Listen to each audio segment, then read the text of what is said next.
নির্দেশে বিএনপি ভারপ্রাপ্ত চেয়ারম্যান জনাব তারেক রহমানের নির্দেশে এই যুবদল সকাল বিকাল রাতে আপনাদেরকে সার্ভিস দিচ্ছে এবং অগ্নিসংযোগ হওয়ার পর এবং তারেক রহমানের নির্দেশেই যেন আপনাদের যানমাল নিরাপদে থাকে, যেমন ক্ষয়ক্ষতি না হয় সেই নির্দেশও কিন্তু পালন করেছে।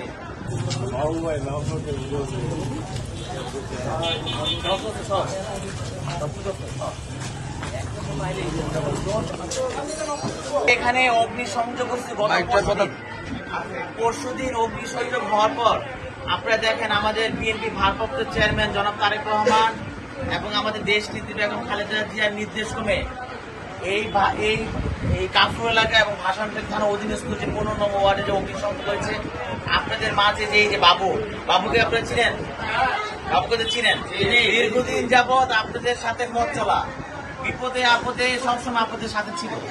দেখেন এই 3 দিন যাবৎ এই 3 বেলা খাওয়ার দোকান কিন্তু ও দিচ্ছে এবং যুবদলের নেতা কর্মীরা দিচ্ছে কার নির্দেশে? তারেক রহমানের নির্দেশে। বিএনপি ভারপ্রাপ্ত চেয়ারম্যান জনাব তারেক রহমানের নির্দেশে এই যুবদল সকাল বিকাল রাতে আপনাদেরকে সার্ভিস দিচ্ছে এবং অগ্নিসংযোগ হওয়ার পর এবং তারেক রহমানের নির্দেশেই যেন আপনাদের যানমাল নিরাপদে থাকে, যেমন ক্ষয়ক্ষতি না হয় সেই নির্দেশও কিন্তু পালন করেছে। আপনারা আমার বিএনপি ভারপ্রাপ্ত চেয়ারম্যানের জন্য দোয়া করবেন। এবং দীর্ঘদিন দেখেন এই যে স্বৈরাচারী সরকার যখন ক্ষমতা ছিল, আমরা কিন্তু জাতীয় দুর্যোগপূর্ণ পরিবেশে কিন্তু আপনাদের পাশে ছিলাম। আমরা যদিও এলাকা অবস্থান করতে পারি নাই, আমাদের নামে অনেক মামলা ছিল, এই আপনাদের বাবুর নামে অনেক মামলা ছিল। এখানে আমাদের আপা আছে, মহিলা দল করে আপা আছে, হ্যাঁ, এখানে তাদের নামও কিন্তু মামলা ছিল, তারা কিন্তু আপনাদের সাথে সবসময় ছিল। এখন তো এলাকা অবস্থান আমরা করতে পারতেছি, এবং এলাকায় অবস্থান করে আমাদের যে হারিয়ে যাওয়া যে ব্যবসা প্রতিষ্ঠান আমরা গুছিয়ে আমরা ব্যবসা প্রতিষ্ঠান নতুন করে গুছিয়ে করার সুযোগ মহান আল্লাহ দিয়েছেন স্বৈরাচারী সরকারের পতনের মাধ্যমে।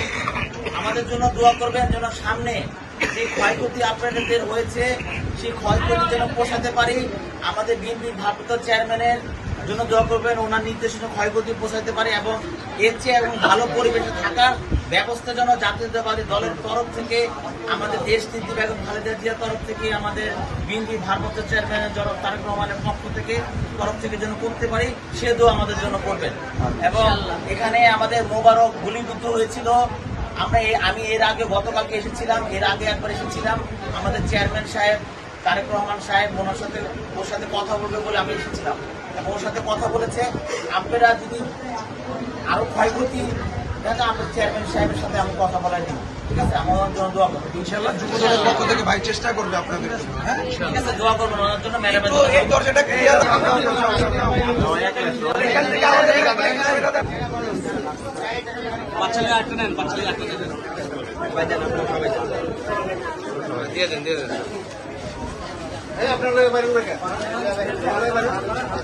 সবাই পাবেন, দরকার নেই।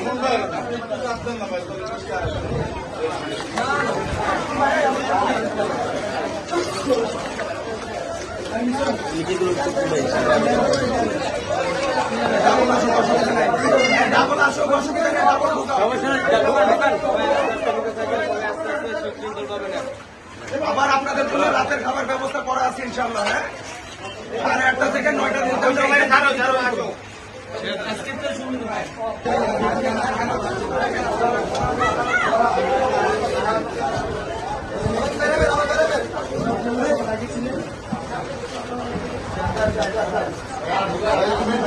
দেখো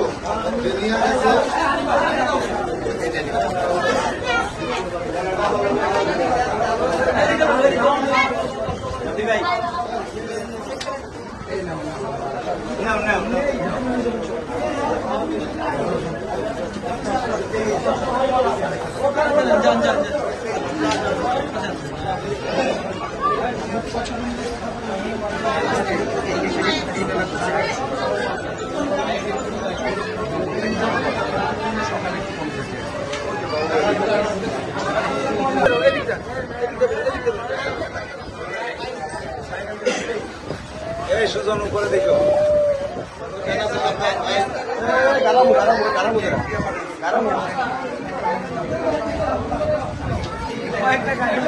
একটা না না না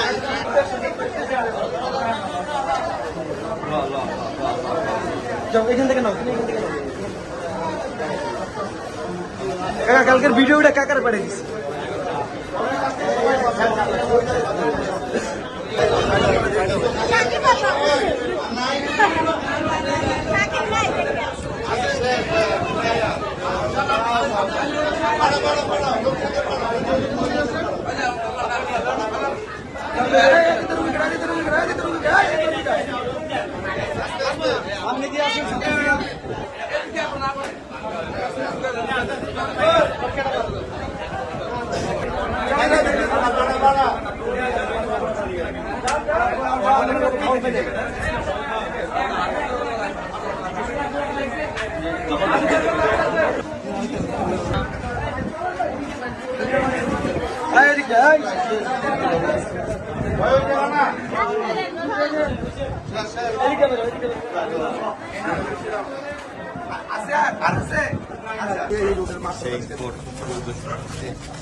যাচ্ছে আমাদের ঢাকা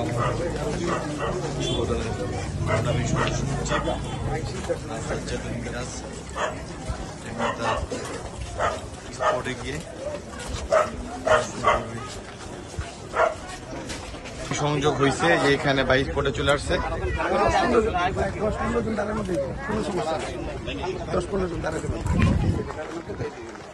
যে ভাইয়া দেখতেছে ভাইয়া প্রদর্শন করতেছে, দেখতেছে যে তাদের কতটুকু ক্ষয়ক্ষতি হয়েছে।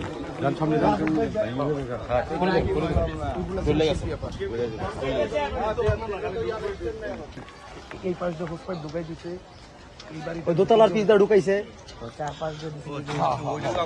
হ্যাঁ ভাই পরে এই পাশ দিয়ে এই পাশেরটা যদি না ঢুকে পাই তাহলে আমার এইগুলা সব ঠিক আছে। এটা যদি করা ছিল পাশে ইয়া যদি না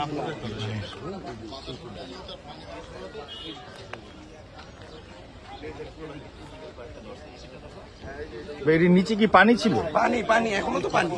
এটা হচ্ছে তোমার 25 ফিট ডিপ। এটা কিন্তু ভাই কোথাও পানির মধ্যে উপরে বাঁশ দিয়ে ইয়া করছে। এক বাসে 1 ফুটি পুরোটা বাইরে নিয়ে একেবারে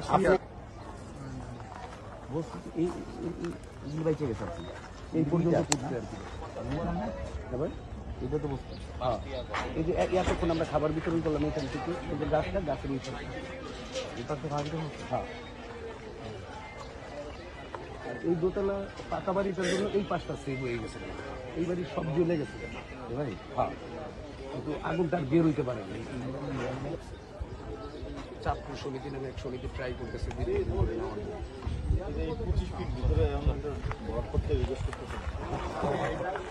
আমার কাছে সেই এলাকার সমস্ত ময়লাগুলা যদি এইখানে আনার ব্যবস্থা করে দিই আমি বস্তি থেকে প্রস্তাব করছি, ময়লাগুলো ফালেন আস্তে আস্তে বড় ডাম্পিংটা তো আমি হ্যান্ডেল করি, বলতেছি ভাই ডাম্পিং এর ময়লা না দিয়ে